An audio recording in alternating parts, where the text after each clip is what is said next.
He loved his hockey. It was their thing. He was so present in his son's life. They did everything together.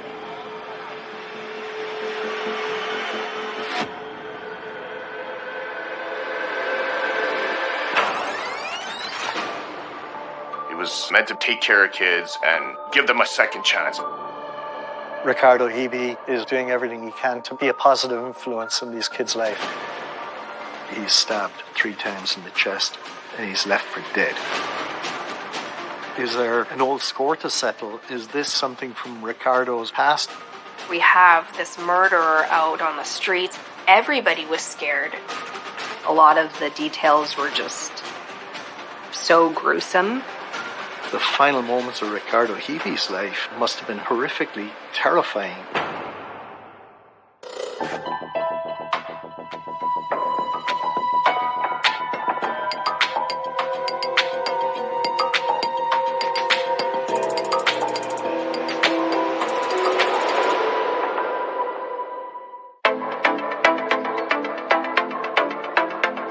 December 2018, Winnipeg, Canada.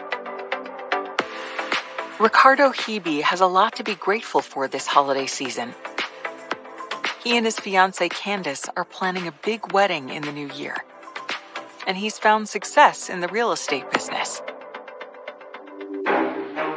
But growing up in Winnipeg's North End, this happy picture was far from guaranteed. North End Winnipeg is a place that has substance abuse issues related to crime. It's a city that has some real struggles. Ricardo's early years, he had a lot of tumultuous relationships in his life with family or guardians. He kind of had to navigate on his own. We went to the same high school. His energy was so enigmatic, like everybody wanted to be around him. We just met one night and the rest was history. His parents separated when he was young. They both left Winnipeg. He stayed because he didn't want to leave. So he ended up staying with one of his friends. We talked about his childhood. It was very broken. On Ricardo's 16th birthday, an act of kindness changes his life. One of his friends, his mom took him in. She was a single mom raising her own kids, and she was a foster mom as well. She just took him in, supporting him. As long as he went to school, that was the deal. And he kept that deal with her and got good grades. He was actually an honor roll student. He calls her super mom.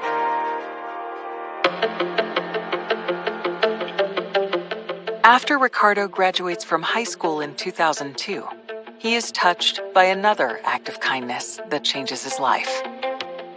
We met through a mutual friend of ours, Sean. I've been doing home renovations and construction for 15 years now. He's like, oh, would you mind if I worked with you? I'm not going to get paid. I just wouldn't mind, somebody teaching me how to do these things.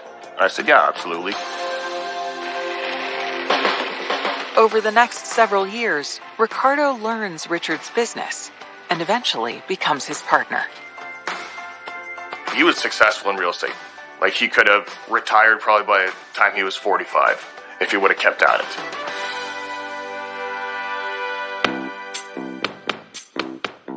it. Then, in December 2010, when he's 26 years old, a mutual friend introduces him to Candace Woloshyn.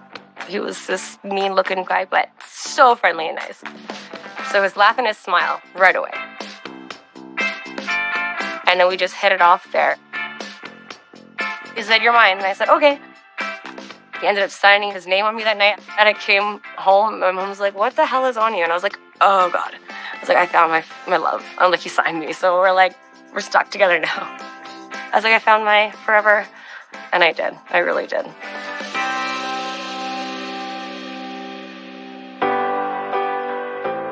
A year and a half later, Candace gives birth to a baby boy.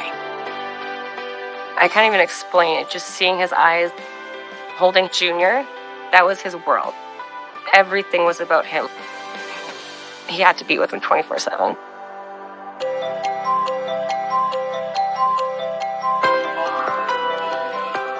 On December 14th, 2014, 2 years after Junior is born, Ricardo asks Candace to marry him. He was really excited to get married. That was kind of the last little bit to solidify their family as a unit.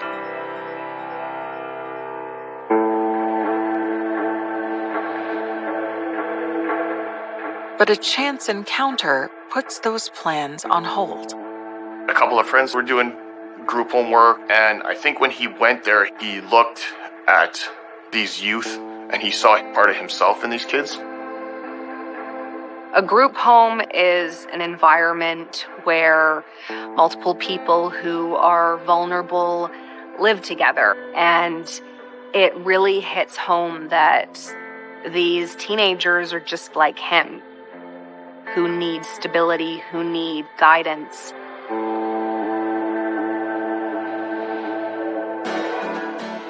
Ricardo decides that the best way to repay the acts of kindness that turned his life around is to create his own group home for at-risk teens. He just kind of followed his calling. He was meant to take care of kids and give them a second chance.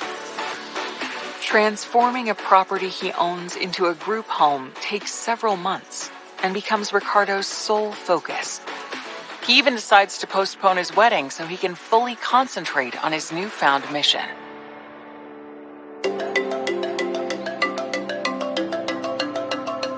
He signed up with an agency, which then certified him. He was approved, and 3 teenagers were placed in his care. He gets to do what he loves, and he gets to keep kids off the street. And the kids loved him. He would take them to the gym. He was adamant on them going to school. He did everything with them. He wanted them to do better.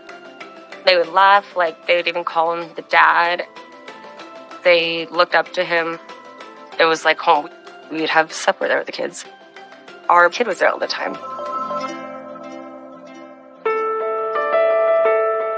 By the winter of 2018, 4 years after he proposed to Candace, Ricardo is ready to plan their long overdue wedding. We planned his wedding party. I was supposed to be the best man in his wedding. He wanted to proceed with it and to get married.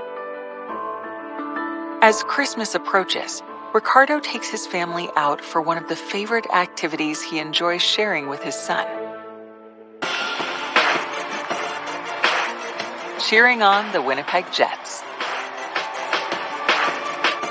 He loved his hockey. It was their thing. Every Jets game they'd be watching, screaming. He just wanted him to be... His main thing was hockey. That's what he wanted him to do. It was him and his son at the Jets game. He had season tickets, so he would always go to all the games and bring his son. He was so present in his son's life. They did everything together. You could just see he's just so happy and laughing.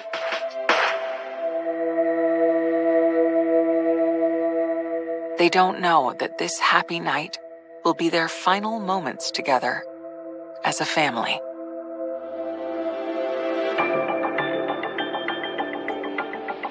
On December 17th, Ricardo agrees to give his former business partner a hand with one of his construction jobs.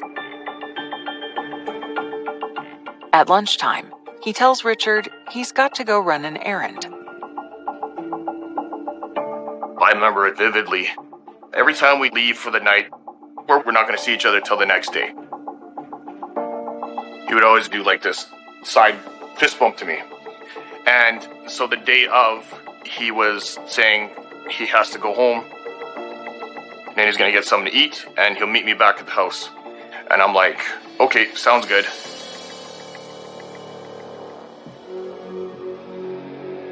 And then he did one of those fist bumps. And I remember it was like my brain took a picture of it, because I looked over and I seen his hand, and I remember almost taking a picture of my hand touching his hand. I looked at his hand and I pulled my hand back, and I was thinking in my head, I'm like, I'm going to see you in 20 minutes. I just had this intuition that was the last time I was going to speak to him.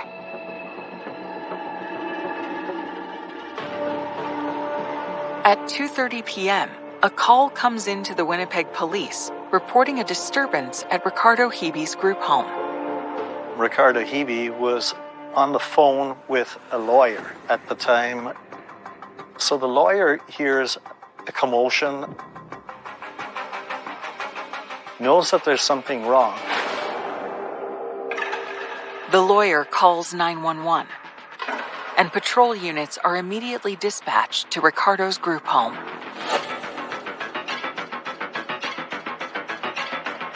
They find Ricardo Hebe on the ground, covered in blood.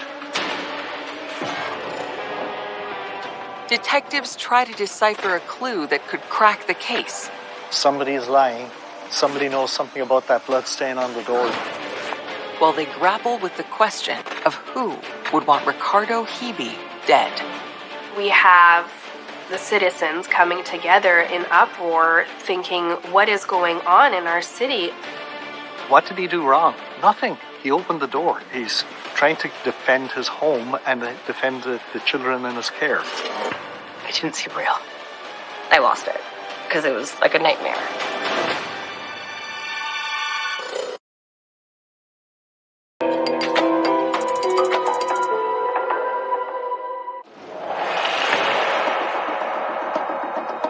Winnipeg police responding to the group home run by Ricardo Hebe find him critically injured after being attacked and clinging to life. You're looking at a chaotic scene. He's stabbed 3 times in the chest. He's left for dead. He's bleeding out. They're going to do whatever they can to save his life. The paramedics take him to the hospital as quickly as possible. As Ricardo fights for his life, the search for clues about what happened to him immediately gets underway.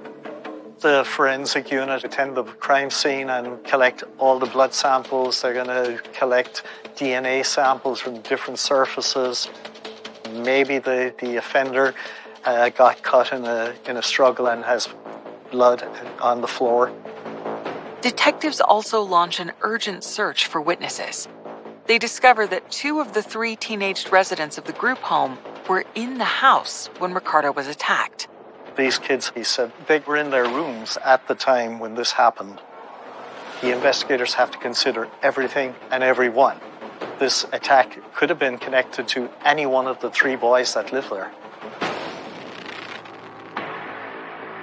As the investigators interview the teens at the crime scene, they have their colleagues back at the police station check into the residents' backgrounds. Investigators ask the gang unit and in the drug unit if there's any open investigations involving the group home or the people who live in the group home. But they find the opposite, that Ricardo Hebe is running a really clean ship and he's doing everything he can to be a positive influence in these kids' life.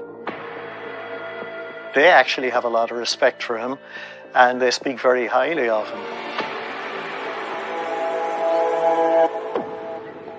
The teens also tell the police there's one more resident of the group home who's known to everyone as CH, but they haven't seen him all day. CH was not there at the time. It's imperative that the investigators find CH and interview him as well. Detectives get the addresses of CH's school and work and begin trying to track him down. As they do, word comes that this has just become a homicide case. Ricardo Hebe was pronounced dead at the hospital. Ricardo's fiancée Candace is home when she gets the call that turns her world upside down. Hearing the words that he's dead. I didn't see real. I lost it because it was like a nightmare.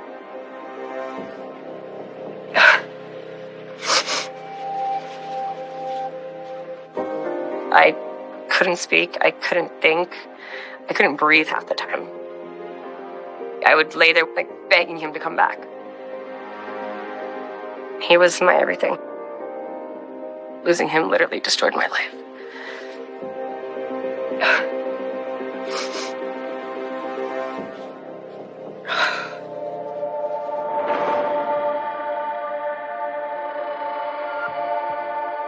I'll never forget that phone call because all I could hear was Ricardo's dead. And instantly I dropped the phone. I couldn't breathe. I fell down. I was crying. Thank God my husband was carrying our child because I was completely distraught. It was just heart-wrenching. As Ricardo's stunned loved ones try to cope with the terrible news, Winnipeg detectives continue looking for reasons and potential suspects. Why did the suspect do this? Is there an old score to settle? Is this maybe something from Ricardo's way past and somebody has asked this guy to go there and kill him? Who knows? But you can't rule out any of these options. He didn't have any enemies. He didn't have anybody that had a personal vendetta against him. He never screwed somebody over. Investigators examining the crime scene make a major discovery that they hope will shed light on what happened. There's a camera showing the exterior of the residence, so it would show anyone coming up to the door. Police are able to quickly review the surveillance video, and when they do, they learn the camera was an eyewitness to the murder. They are able to play back Ricardo Hebe's final moments. The surveillance footage shows a man in a black coat walking up to the group home. There is a brief interaction. You can't hear what's said, but the man in the black coat pulls out a knife, stabs Ricardo 3 times. The crime was shocking. Here's a guy who is running a group home for vulnerable children. What did he do wrong? Nothing. He opened the door. He's trying to defend his home and defend the children in his care. And then he gets stabbed. The final moments of Ricardo Hebe's life must have been horrifically terrifying. Despite showing the murder, the footage yields no clues to the identity of Ricardo's killer. Unfortunately, the images are grainy, they're fuzzy, and they're just not good. The exterior camera showed the suspect wearing a black jacket with a fur-trimmed hood. The hood was up. The footage shows that Ricardo's attacker approached from the street and never entered the house. The 2 kids who were in the house, they're ruled out at this point. For detectives, it's now more urgent to find the one resident who was not home at the time of the murder, CH. It's imperative that the investigators find CH and interview him. Maybe he knows something that the other kids didn't know. And also to be able to account for his location at the time the offense happened. It's not clear where CH was at the time of Ricardo Hebe's death. Police are just trying to piece together if he's connected to all of this.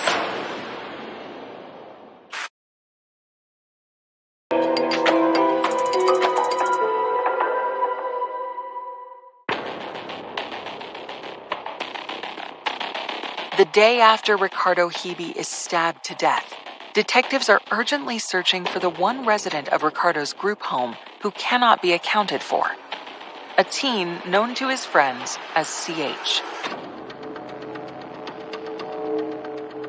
At this point, the investigators still haven't tracked down CH.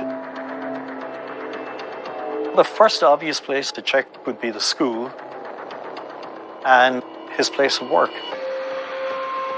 It turns out that he didn't attend either of them on that day, which is a little weird because he was expected to be in school and he was scheduled to be at work, but he didn't show up for either. And there's no account of where he is or where he could be. So they cannot rule him out or rule him in any way at this point.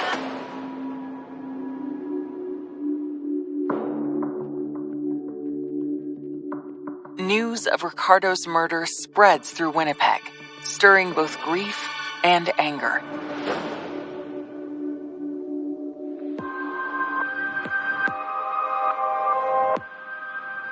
This was quite a high-profile murder in Winnipeg. It affected a lot of people. And the question I kept coming back to was, for what? Why did this happen? There's really no clear answer. I thought it was just so brutal because of the fact that Ricardo was quite a pillar in the north end of Winnipeg. It was just such a sad story. I mean, this man dedicated his life to trying to help young men who were in a similar position to him, so it seemed just so tragic that he would die while doing something good for the community. It just felt very cold and brutal. We have the citizens coming together in uproar, thinking, what is going on in our city? We have this murderer out on the streets. We're all going out in support because we don't want this to die in the media. We want it to be up close and personal with every resident of this city because this is all of our issue.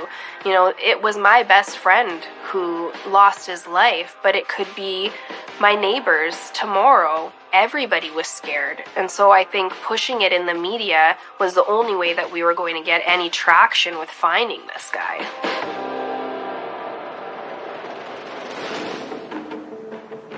Two days after Ricardo Hebe's murder, as detectives continue to search for CH, police get an unexpected visitor.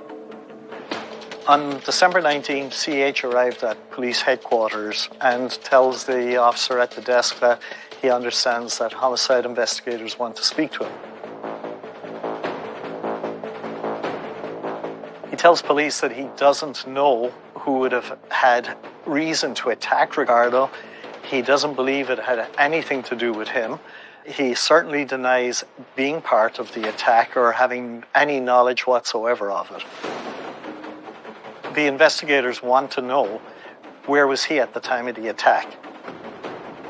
CH tells the investigators that he was at his girlfriend's house.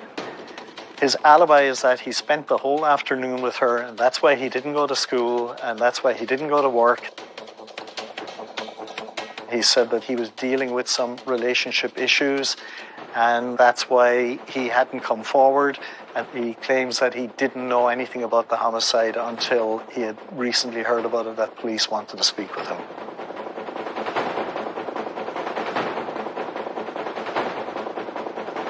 CH says that he was with his girlfriend, Trinity Moore.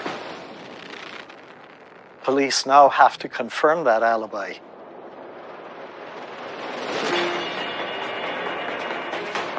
CH gives detectives Trinity's address. They head straight to her house to check his story.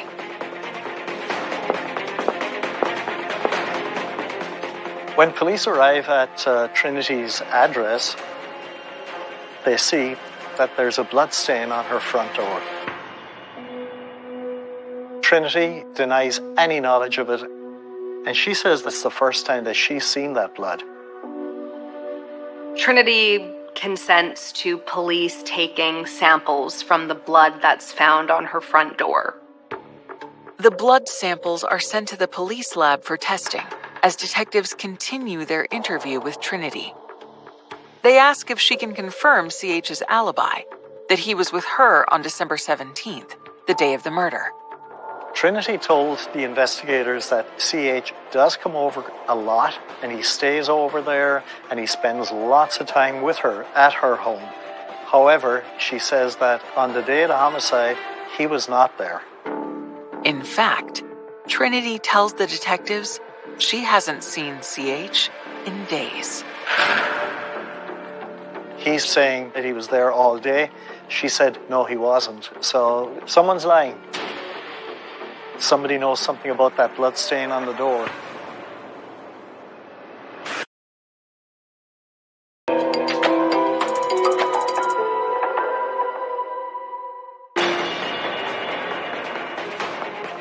Detectives investigating the stabbing death of Ricardo Hebe believe a teenage resident of Ricardo's group home has lied to them about where he was at the time of the murder. CH says that he was with his girlfriend, Trinity Moore, but she said that she didn't see CH that day. With his alibi in doubt, investigators now wait to see if DNA tests on the blood found on Trinity's door can connect CH to the murder. But they also have some follow-up questions for him. This time, CH is easier to locate. They find him standing outside the group home where he lives. CH tells them that Trinity is mistaken, and he said that sometimes she takes medication and she forgets things, but he's actually angry that she says that he wasn't there because he is adamant that he was there. His alibi is very shaky,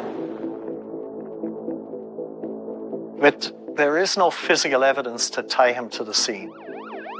At this point, there is certainly not enough evidence to charge CH with anything. 4 days after Ricardo's murder, just 4 days before Christmas, the DNA test results from the blood stains on Trinity's door come in. Those bloodstains came back as a match to Ricardo Hebe's DNA.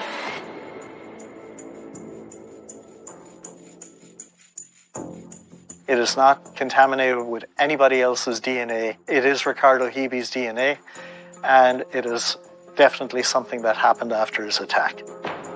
This is a huge break in the case because now there is a direct link from the crime scene to Trinity's front door. So somebody who killed Ricardo went through that front door and deposited Ricardo's blood on the door.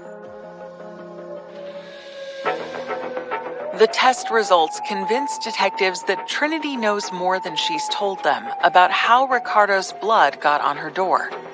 They rush back to her home to confront her. And that's when her story about the day of the murder changes. She says that CH was there, that he was actually hiding in the back room. Trinity told the investigators that they have a rocky relationship at this time, and they had a fight. She says her brother, Kane, became aware of the altercation that she had had with CH and was furious. She didn't tell her brother that CH was in the back room, and her brother, Kane, left and he went looking for CH. She actually provided her brother with the address of the group home. And when he came back, he had blood on him, and as he left the blood on the door handle at the front of the house. She says that he shows up, she sees his hands are bloody, and she sees him in possession of a knife, and she observes there's blood on it. Was he looking to find CH and thought he killed CH? Or was he just lashing out at somebody? There's a couple of different possibilities here. The investigators show Trinity the images from the security camera from the front of the house where the attack is captured. She actually tells the investigators that her brother Kane has a jacket like that. Trinity told investigators that she hadn't seen her brother since the day of Ricardo's murder. She lied to police because she didn't want to get her brother in trouble. She was trying to protect her boyfriend as well. With Trinity's statement, CH is cleared of any suspicion. Now the investigation has taken a completely different turn. It looks now like Kane Moore is the number one suspect. Once he was identified as a suspect, the investigators are going to look at his record. Kane had a history of violence. He had a history of unprovoked attacks.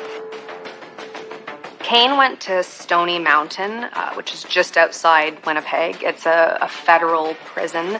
It's for serious and violent offenders. While he's in the penitentiary, he's involved in another serious incident. He's a suspect in another stabbing inside in the penitentiary. Kane was facing charges related to the death of another inmate. Despite the pending charges, investigators learned that in October 2018, 2 months before Ricardo was stabbed to death, Kane Moore was granted parole and released from prison. He's a very dangerous person, but he was not designated a dangerous offender by the courts. He wasn't even supposed to be out on the street. In his parole documents, it stated that he is high risk to reoffend, and somehow he was let out. When I found out, I was furious. How do you allow someone out who killed someone inside? If you can't protect people in there, how are you supposed to protect them out? He's very volatile and he's got a very dangerous background, so it's urgent to find him as soon as possible.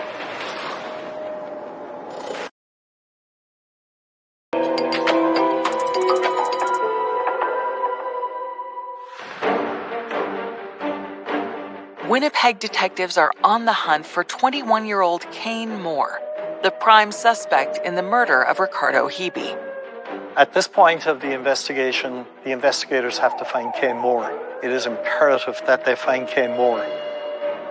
Kane's sister Trinity tells the detectives that she has not seen or heard from him since December 17th, the day of the murder. Investigators begin tracking down other family members, hoping for a lead to his whereabouts. His family are somewhat cooperative.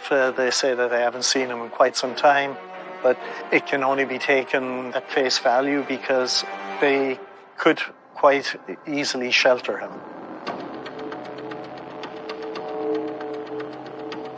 The investigators went to all the known hangouts and the areas where Kane Moore has frequented and is known to frequent. They're not getting the best cooperation in these neighborhoods.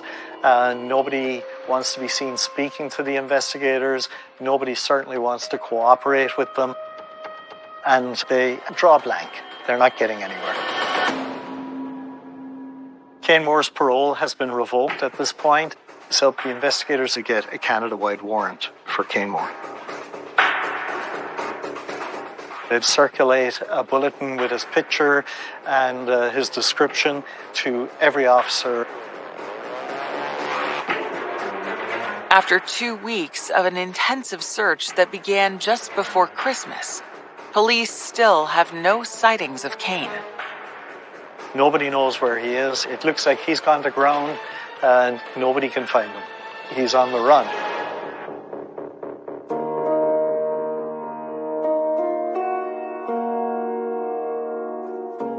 It was a brutal holiday season for Ricardo's friends and family. They're dealing with this awful tragedy, but they also have no answers. There are very few details at this point about where the main suspect in this murder is. It took a huge toll on me, physically, mentally. I wasn't eating, I wasn't sleeping from the stress of it. That just completely shattered everybody. It's unexplainable. My brain was numb. I just was trying to, soak in the shock.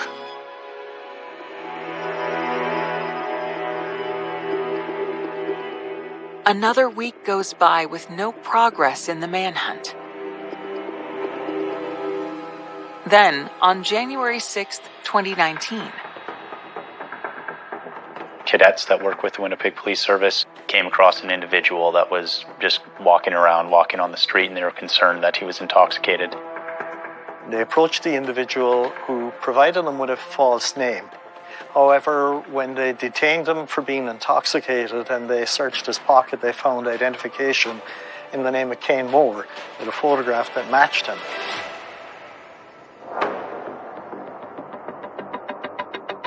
Once cadets clue in and realize that they have the main suspect in Ricardo Hebe's murder, they call detectives immediately. The cadets take Kane into custody and bring him to the station. Kane Moore was arrested wearing a black winter jacket. The man who appeared in the surveillance video taken of Ricardo Hebe's death was also wearing a black jacket. But when detectives show Kane the images from Ricardo Hebe's security camera, he insists it's not him. He doesn't give anything up. Kane Moore clams up, he denies any involvement in the murder, and he asks for a lawyer.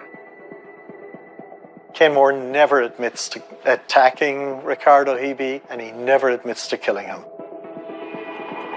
But when investigators examine the jacket Kane was wearing when he was arrested, they make a critical discovery. Police found bloodstains inside that jacket. Investigators test the blood that's found in this black jacket, and the DNA matches Ricardo Hebe's DNA. Kane Moore is arrested for the murder of Ricardo Hebe.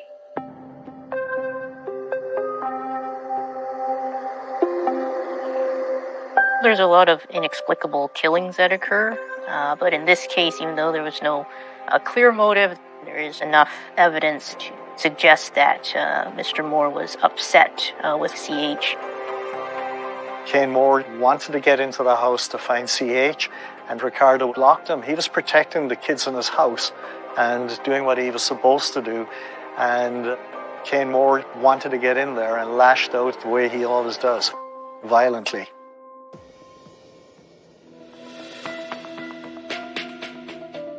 Kane Moore is charged with 1 count of second-degree murder. Ricardo Hebe's loved ones are shocked to find out he was killed by a stranger. Kane Moore, he's never been around us. We never had him at the house. Like, we had no idea who he was. The news kind of came out that it was just some random guy. I was angry. We'll ever sit down and have a conversation if this guy asked me for forgiveness. I don't think I could do that.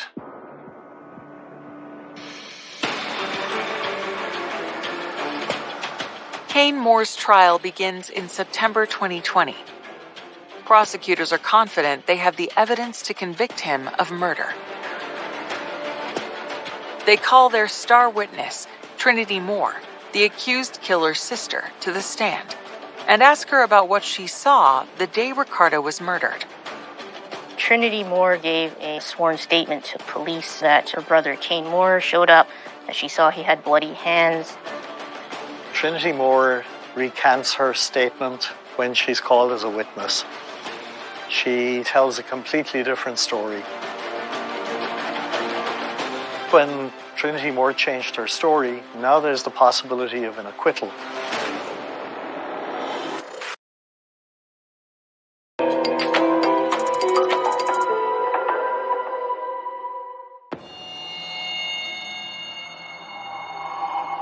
Kane Moore is on trial for the murder of Ricardo Hebe. Prosecutors expect his sister, Trinity, to testify that he came to her home after the murder, covered with blood, and confessed. But her testimony stuns them. When she gets up on the stand, she completely contradicts what she had told investigators. She says that her brother was not involved and never came over. She said that when she spoke to police, she didn't know what she was saying because she was high and drunk at the time.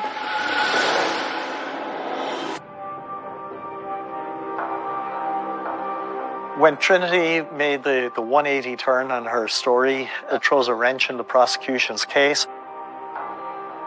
But even without Trinity's testimony, prosecutors can make their case to the jury solely based on the physical evidence. That black coat that Kane Moore was arrested wearing wound up being a central piece of evidence. There was video surveillance and forensic DNA evidence. We played the surveillance videos that show the individual approaching the residence, and we showed the actual stabbing. We also showed Kane Moore leaving the house. The video surveillance and the forensic DNA evidence links him to that house. Candace was there every single day.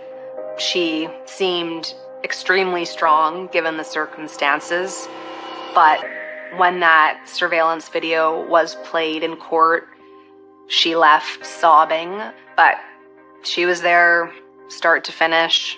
I don't really know how she did it because a lot of the details were just so gruesome.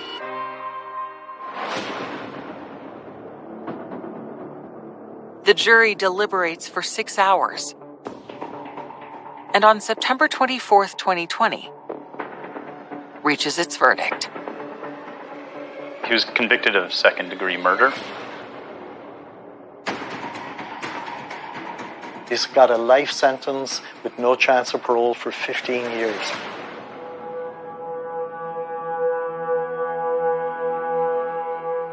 For Ricardo's family and friends, the sentence only adds to their pain. He did not deserve anything less but life in prison with no eligibility for parole. And that's something that is still hurting us because he's still going to be eligible to come out eventually.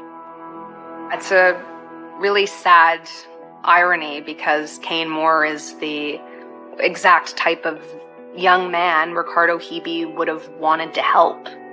So you can't help but wonder if things could have gone differently.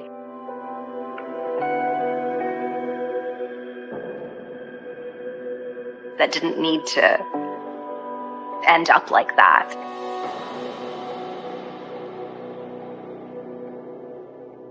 I accepted that there's nothing I could have changed. There's nothing that anybody could have done. It wasn't supposed to be for him. This shouldn't even happen. He was taken from me. Not having him around, I am very, very lost.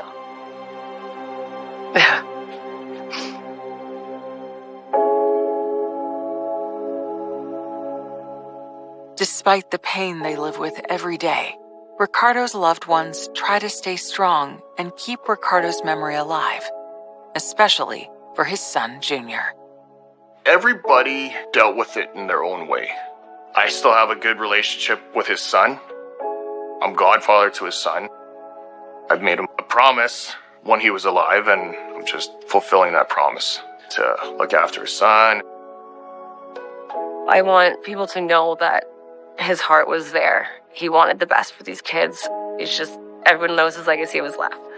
And his smile, and just how genuine he is. And that's why I want to keep going. Our son has love for hockey. So he's an all-star now. Ready, he wants to play the Jets, he says. I said, do it. Your dad would be proud. He would watch you. He's a little hockey star now. But now I'm a hockey mom, so I got this. Did it for him and his dad.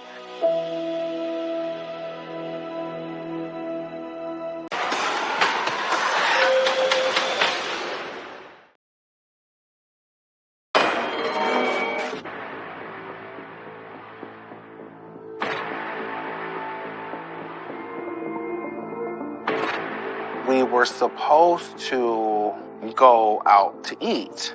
So she goes, let's do it after New Year's because we don't want to be outside with these clowns when they're acting up during New Year's.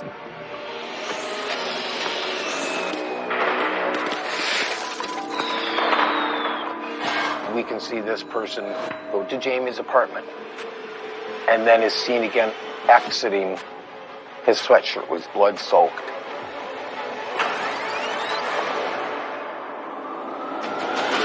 It looked like a pretty brutal fight had taken place in that bedroom. How could this have happened? They didn't have any answers for me. We thought it was unlikely that it was a random act of violence. We pull up Jamie's Facebook and see if she's friends with this guy. And she was. You wonder what his mindset is, what's he capable of.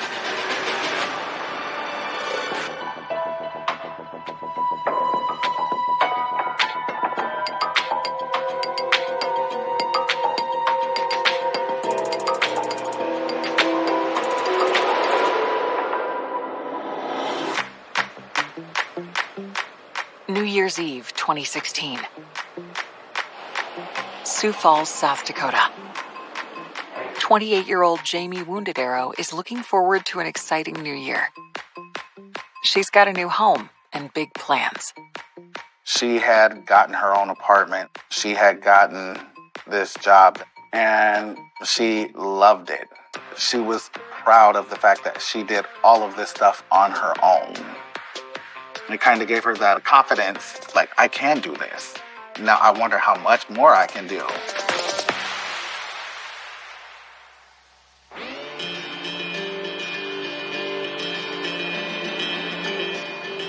Born on the Pine Ridge Reservation in South Dakota and a member of the Oglala Lakota tribe, Jamie is the youngest of 8 children. When Jamie was born, there was a lot of us in the family always trying to hold Jamie, always trying to be with Jamie. She was a complete mama's girl. She loved her mom. That bond that Jamie and my mom had together was unbreakable.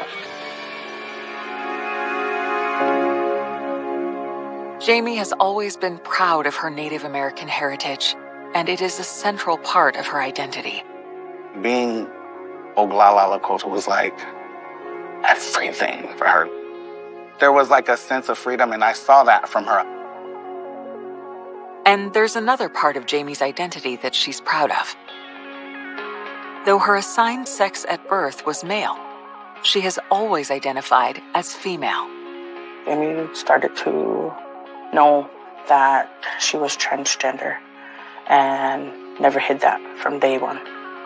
Especially how she would dress, the makeup, the way she carried herself, and into the schools, none of that was hidden. My mom would help Jamie and they would get through things together. My mom was always there for Jamie. In some Native American cultures, the term used to describe a transgender person is two-spirited. It's pretty much used everywhere now as the Native American community. If you're LGBT, this is what you are.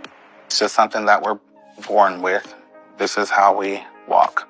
We walk both worlds.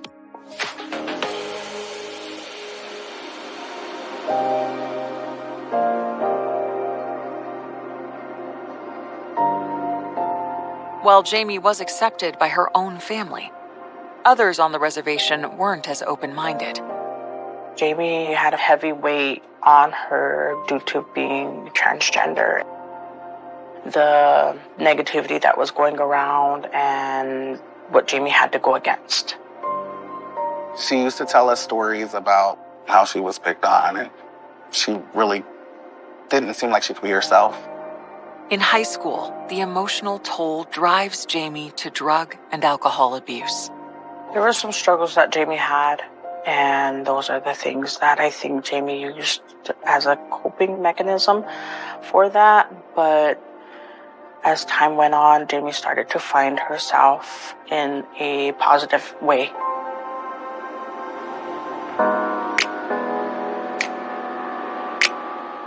When Jamie is 26, she decides to leave the reservation in search of a more supportive community and to start working on her sobriety. She moves to Sioux Falls and soon connects with a support group for the Indigenous LGBT community. We were running the Sioux Falls Two-Spirit and Allies Society. So she walked over and she goes, "Are you guys Two-Spirit?" And we were like, "Yeah." And we just kind of sat and visited like we already knew each other. It seemed like she felt free. She could actually be herself. She got on the track of, actually I'm gonna sober up. And she went to treatment. She got better. She would contact me for support in her sobriety just because I knew her struggle and I was sober. It was more like a big sister, little sister thing of just watching out for each other.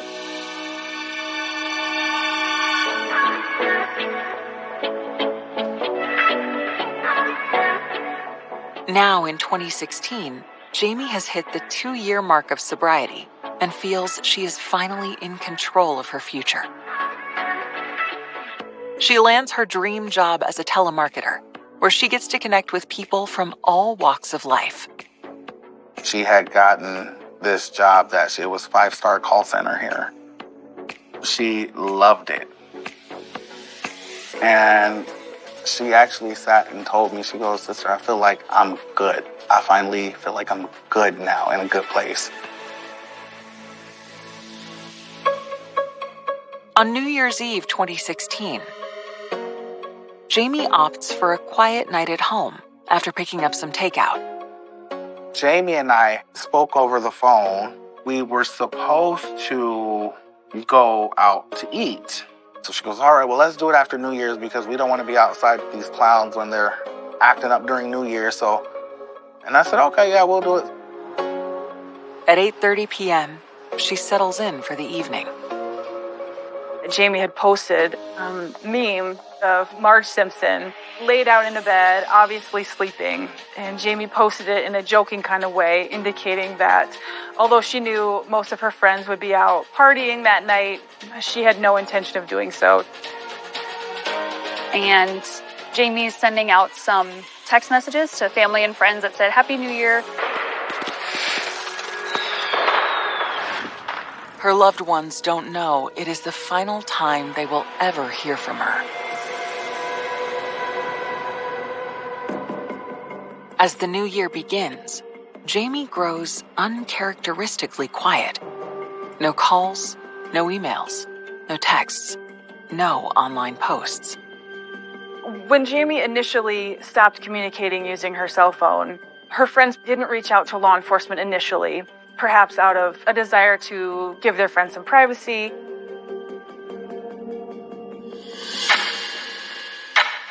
On January 6th, Sioux Falls police respond to a call for a wellness check at an apartment near the city center.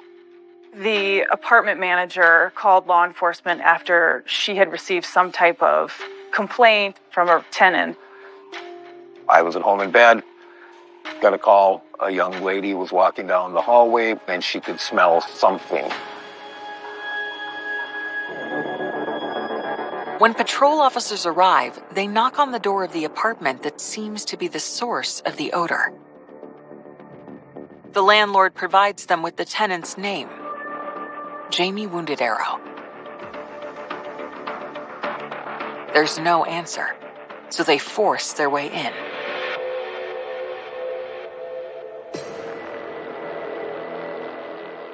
Nothing seemed to be in disarray in either the living room or the kitchen, but that was a different story once you entered the bedroom. You immediately noticed blood all over the walls, on the ceilings. There were smear marks. The bedding was all over the place and full of blood. The floor was full of blood. It looked like a pretty brutal fight had taken place in that bedroom. Given the condition of the scene, the patrol officers call in the homicide squad. Detectives quickly arrive and continue searching through the apartment. The closet doors were the type that slide back and forth, and they had been broken off with the hinges. In the closet was Jamie. On her back, she'd been secreted in that closet. Her shirt was pulled up, and I could see what appeared to me to be stab wounds to her chest. Jamie's body's obviously in a state of decomposition. What's going through my head is that we are way behind. Everyone talks about the first 48. We're way beyond that. We're way past 4 or 5 days. We have homicides that are pretty much cut and dry, but it was apparent to me that this would be a whodunit. Investigators follow a dark trail of clues left by a killer. The knife was found in the bedroom. There was blood on it. Our coroner had no problem saying that he believed that that was the murder weapon. When you're looking at video and you see someone enter and when he exits he's blood-soaked, you start to key in on that. And find themselves in a race against the clock. Anytime you have, especially a homicide suspect who's on the run, who's also on the run from parole, You still wonder what his mindset is. Is this an isolated incident? What's he capable of?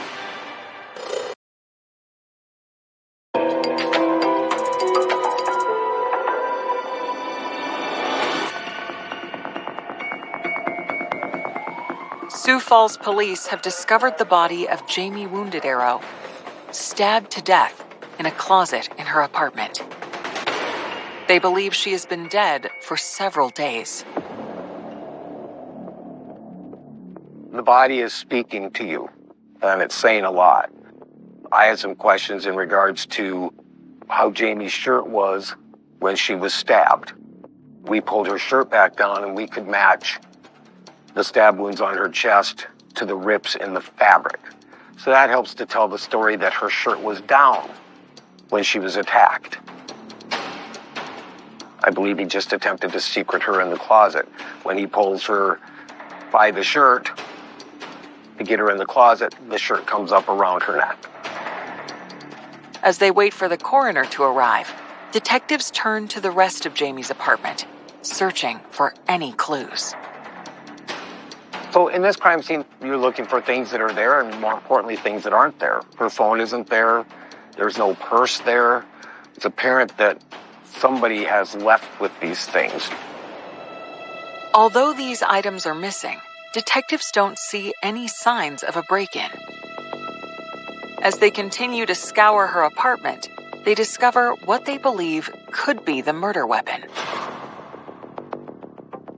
The knife was found in the bedroom. There was blood on it. Jamie's body sustained 7 stab wounds, all of which were consistent with a 3.5 to 4 inch blade of a kitchen knife. That knife was bagged, sent into the lab for forensic testing. Our coroner had no problem saying that he believed that that was the murder weapon. With a killer on the loose, investigators know they must move quickly. Jamie's phone was missing. Obviously, that becomes a major focus with some of the investigators that I've tasked to find her phone. So there are subpoenas being written, search warrants, everything we can do possible to find the phone. The other huge thing in today's day and age is video. Jamie's apartment complex had surveillance cameras stationed at various locations on the property, near the entrances and exits to the buildings themselves. You're literally praying that these cameras are functional. So there's phone calls being made to management to have them save and preserve all that videotape. While they wait to get the video, detectives are faced with the difficult task of contacting Jamie's family. When I had gotten that call, I just asked why. Why has this happened? And how could this have happened? They didn't have any answers for me. Then I let my mom know. And that was hard to relay that information to her because she had dementia. It brought tears to our eyes because it was devastating. It was unreal. It was heartbreaking.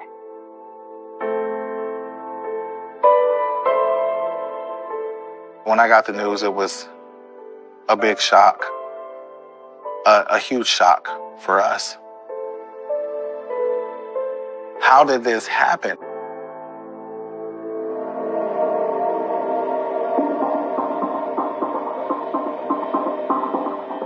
News of the murder of a Native American transgender woman brutally stabbed in her own home quickly spreads. It's unusual. It is still headline news when a murder happens in Sioux Falls. So the fact that it happened on New Year's Eve to a member of the trans community was a really big deal.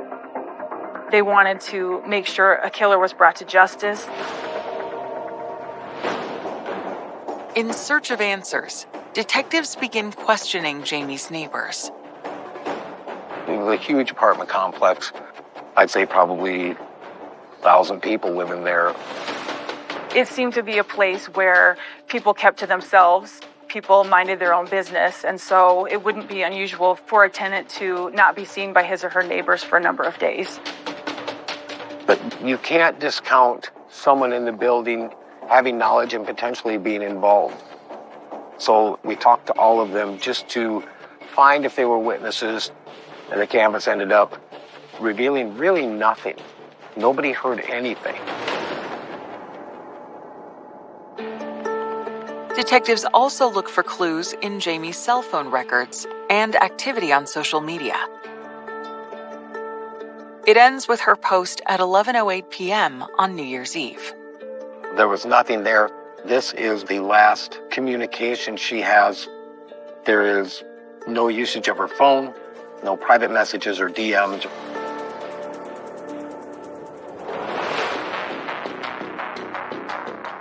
Meanwhile, investigators get the answer they are hoping for regarding the apartment complex's security cameras. They were working, and the video is available. Detectives immediately retrieve the video, and they start to pick it apart. It's a situation where you're waiting with bated breath to see, is our perpetrator going to show himself to us?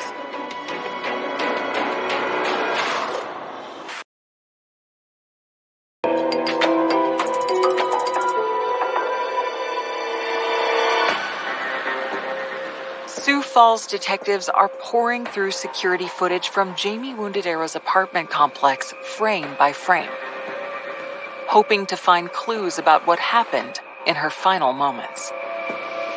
You have to watch every second of it because you don't know what's going to be missed. The video shows Jamie arriving home at 8:30 p.m. on New Year's Eve. The investigators don't see anything unusual in the footage after that, until several hours later. We had surveillance footage that showed a person arriving to her apartment complex at around 3:30 in the morning. About 2 minutes after that, you see him walk back and out the apartment complex.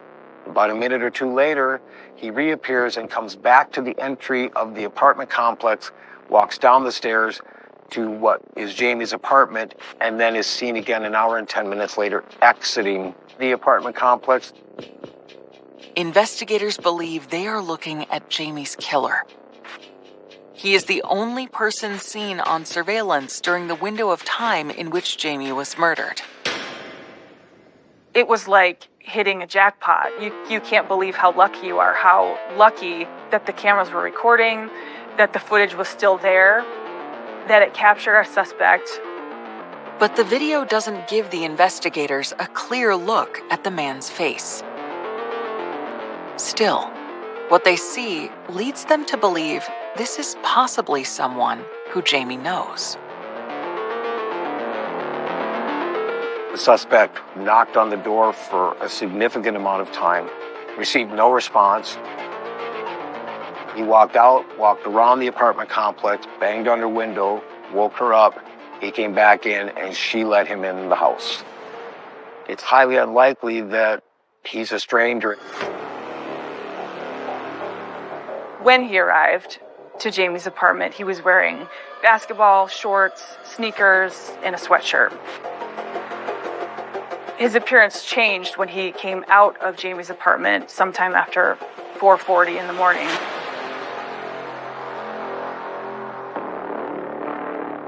What they see next convinces detectives they are indeed looking at Jamie's killer. And you could read that this was a sweatshirt that said Peabody Energy on it. And it appeared to me that the sweatshirt was bloody. I'd go so far as to say blood-soaked. When you're looking at video and you see someone enter and when he exits he's blood-soaked, you start to key in on that.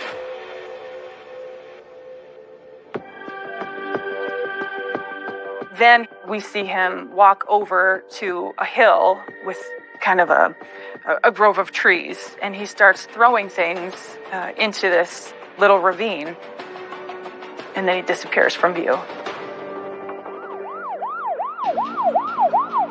Officers rush to the ravine behind the apartment complex and begin searching the area. We found Jamie's clutch purse with Jamie's ID and social security card in it, and a debit card. There was no money in it. We don't know if he had taken money out of it, but he certainly had not taken the debit card out of it.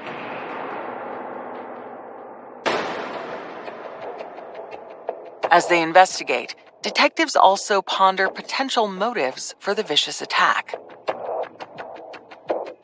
In my mind, there was some motive besides robbery. We thought it was unlikely that it was a random act of violence, given that we had seen the perpetrator's behavior on the surveillance footage, and he appeared to know his victim. Investigators wondered whether Jamie's status as a trans female was a motive here. It certainly could have been, so we had to look at it as if it was potentially a hate crime. I remember on the news they kept saying, she's now the second or third transgender woman in the United States to be killed on New Year's. It was a shock.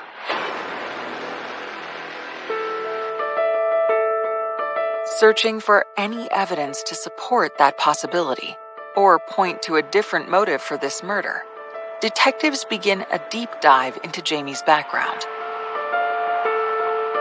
They quickly uncover some troubling information about her past.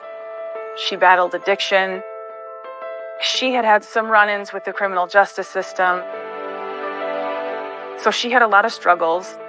She was battling through them and doing the best that she could.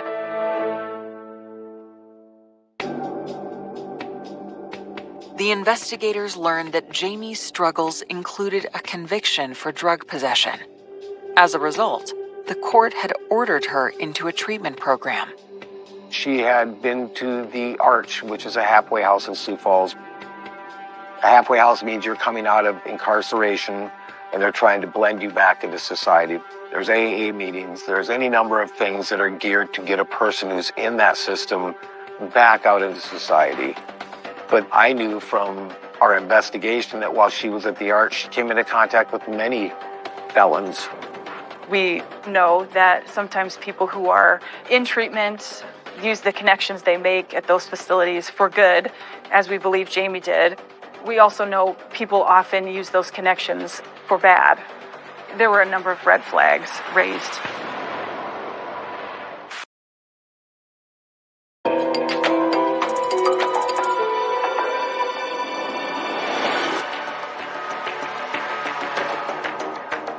Homicide detectives wonder if someone Jamie Wounded Era met during her stay at a halfway house might have been involved in her murder.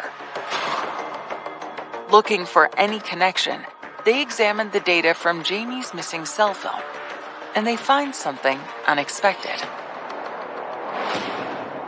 We learned that 2 calls had been placed after the time the likely perpetrator had left Jamie's apartment.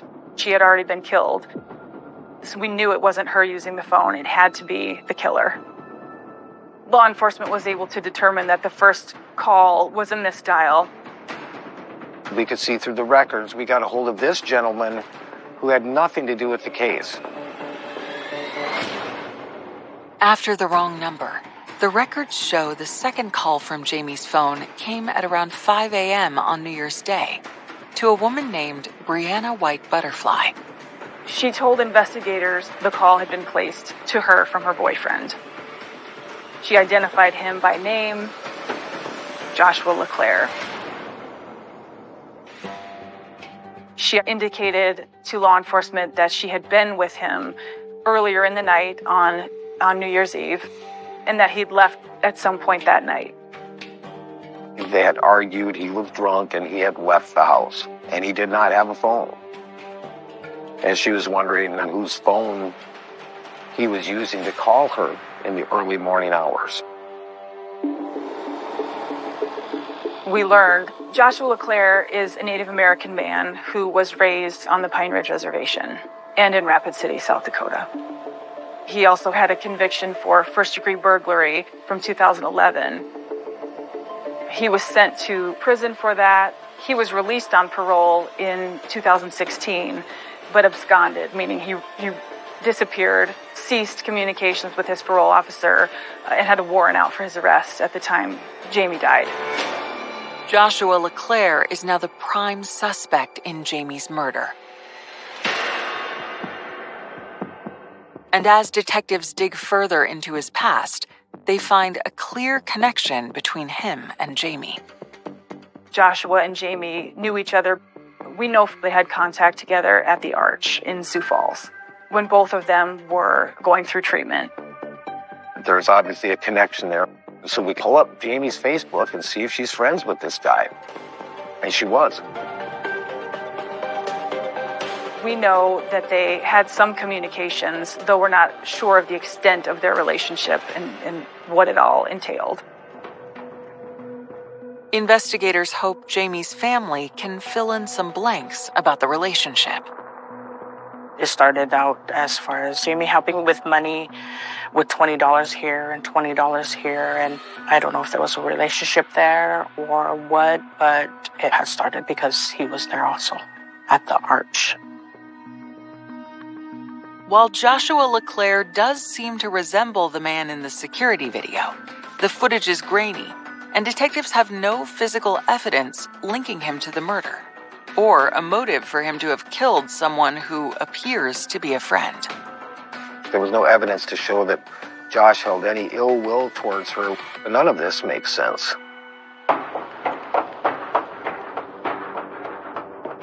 The investigators are ready to confront Joshua to see if he can clear things up. We immediately put out what we call a BOLO, or be on the lookout, for Josh.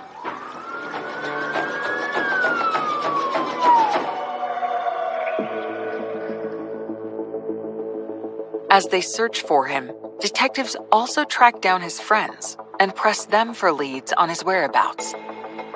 Law enforcement started with Joshua's immediate circle, his girlfriend, friends who knew him, perhaps friends who had spent time with him in the days leading up to Jamie's murder. That led them to one of Joshua's friends who had spent time with him on New Year's Eve.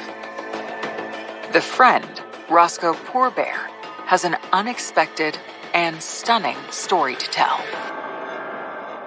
Roscoe Poorbear told law enforcement he had in fact been with Joshua on the early morning hours of New Year's Day. Roscoe noticed that Joshua was wearing a bloody sweatshirt and saw Joshua throw the sweatshirt into a dumpster at a construction site.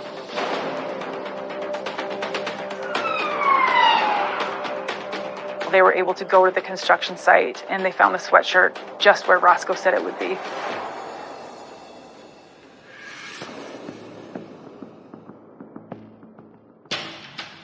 The bloody sweatshirt appears to be the same one worn by the man in the surveillance video from Jamie's apartment complex. To be able to see the logo of that sweatshirt on the camera, to find that sweatshirt in a dumpster when a witness had said, this is where Josh LeClaire threw this sweatshirt. That was a very important part of the case, to see that.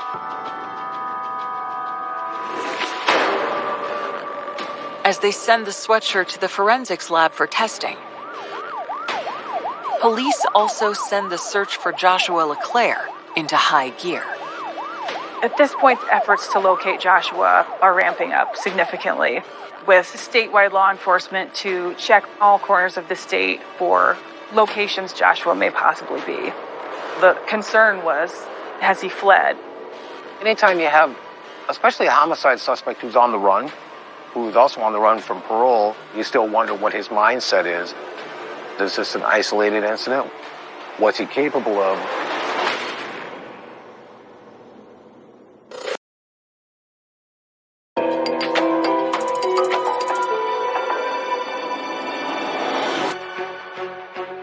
A search is underway in South Dakota for Joshua LeClaire, the prime suspect in the murder of Jamie Wounded Arrow. He's been on the run for 2 days, and investigators have no leads to where he could be hiding. Until Sioux Falls police respond to a routine call for help.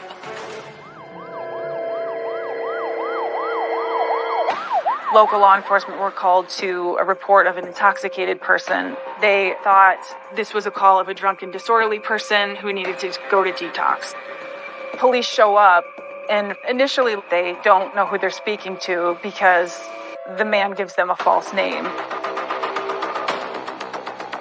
He lied about who he was.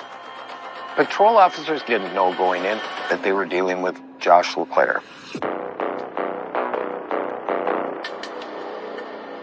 But once the officers arrest him for creating a public disturbance, they discover his true identity. Homicide detectives rush to the station to interrogate him about Jamie's murder.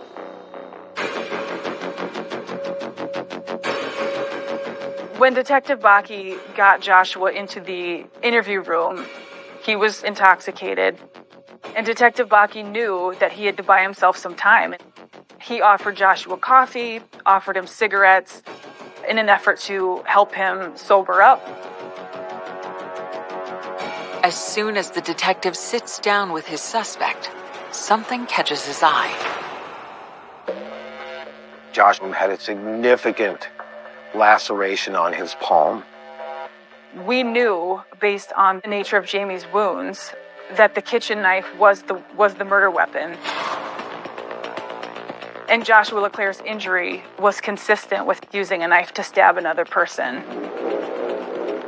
Detective Bakke smartly didn't mention it for a number of hours. It was there, he saw it, and he waited for the right opportunity to talk to Joshua about it. You come and confront him, there's going to be an immediate denial. It's human nature, and it's getting by that denial. It's working around that denial and getting to the truth. That's what takes time. He didn't ever deny knowing Jamie. He didn't deny going to her apartment. He simply used the excuse that he was blackout drunk and could only remember bits and pieces of why he was there and what had happened during the interaction. But Detective Bakke continues to press him, harder and harder. We started to broach the fact that he was in the apartment and there was a fight. Joshua said that he and Jamie had argued over a pair of shoes, but Joshua's excuse didn't make sense. The brutality of her murder was not consistent with an argument over shoes. As I began to press a bit, Josh eventually did say that he got the cut on his hand from stabbing Jamie.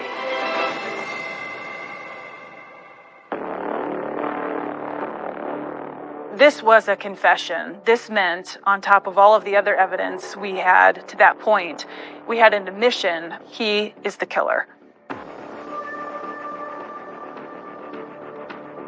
The evidence in this case, it was stacked. We had surveillance footage showing Joshua LeClaire had been to Jamie's apartment. We saw him on video throwing items of Jamie's into the ravine. We knew he had an injury to his hand, which could only have been caused by stabbing someone repeatedly and the knife sliding up his palm. We knew from Roscoe Poorbear that Joshua had the same sweatshirt we saw him wearing at Jamie's apartment. Only when Roscoe saw it, it was bloody.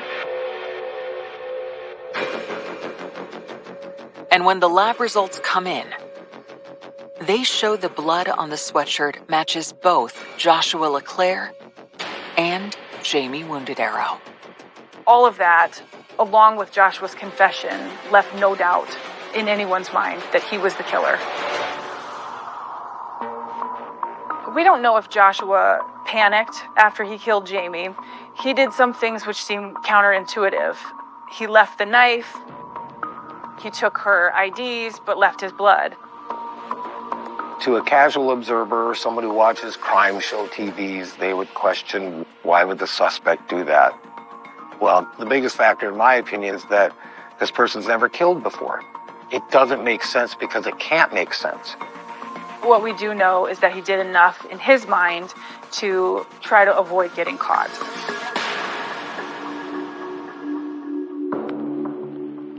On January 8, 2017, Sioux Falls police charged Joshua LeClaire with first-degree murder for the stabbing death of Jamie Wounded Arrow. But even after a long interrogation, investigators still don't know his motive or what happened to Jamie in her final moments.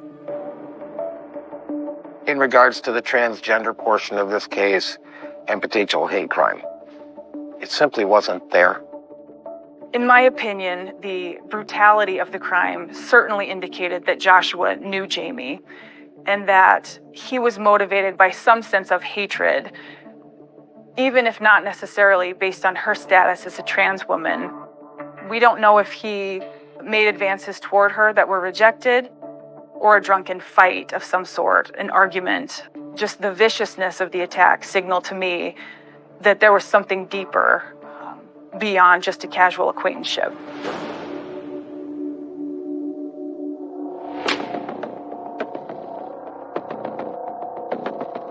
Faced with the overwhelming evidence against him, Joshua LeClaire pleads guilty. But before the court can hold a sentencing hearing, the confessed killer drops a bombshell. At his pre-sentencing interview, Joshua LeClaire gave information that changed everything.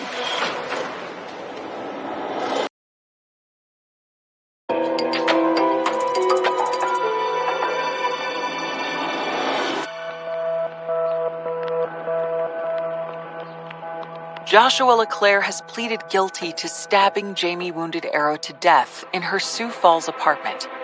He's never said why he did it, but before he can be sentenced, he makes a stunning claim. He told the investigator that there had been a sexual advance made towards him and Jamie had grabbed a knife and he had defended himself. At first, he said there was an argument over shoes. It wasn't until his sentencing was looming that he said Jamie had made a sexual advance toward him, that he felt threatened by it, and he stabbed her in self-defense.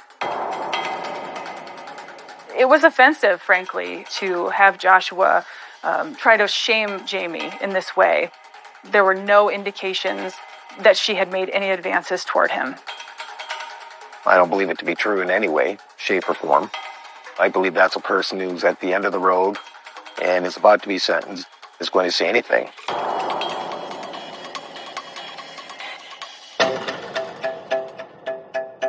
The only person here who had defensive wounds to her hands and her forearms was Jamie, whereas Joshua had none of that. The only wound Joshua had was the injury to his palm, which was as a direct result of stabbing Jamie so many times. At this point, we felt Joshua LeClaire was kind of like an animal backed into a corner. It's not unusual for defendants to shame the victim before sentencing. At the same time, we had to wonder whether the sentencing judge would consider it as true.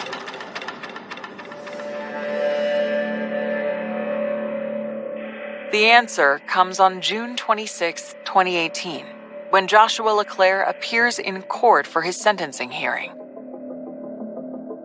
Joshua asked for a lenient sentence, but he spoke about Jamie in the abstract, as if he didn't know her. He said something to the effect of, "No one deserves to be killed this way." When he was the one who did it, it showed a remarkable sense of selfishness and a lack of true remorse. I just remember being there, and I remember seeing him. And I just kind of looked over like this, and I remember it was like, it was real. When it's somebody that you love, it's anger, it's sadness, it's a lot of emotions. And in my statement there, I did mention that he should rot in prison too. The judge rejects the claim of self-defense and sentences 27-year-old Joshua LeClaire to 65 years in prison. Making him an old man by the time he gets out. it is, for all intents and purposes, a life sentence for him. This individual that took our sister's life, our baby sister's life, he got, what was given to him. So that was a tough thing to do, to be sitting in front of that male who did that. I think I cried for, I felt like forever. For Jamie's loved ones, the outcome is bittersweet. They were overjoyed that justice had been done, in spite of what had been done to Jamie. But there was a sense of dissatisfaction in that Joshua never really told the whole story. And we'll probably never know the real reason he was there and what happened between them.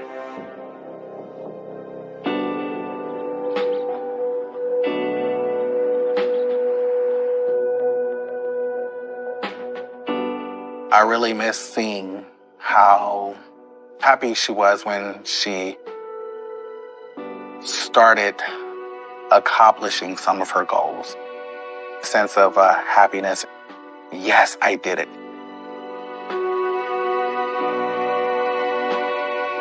There's a lot of what ifs with Jamie's life being cut short and my mom having dementia. It wasn't just that one time that I had to break the story to her.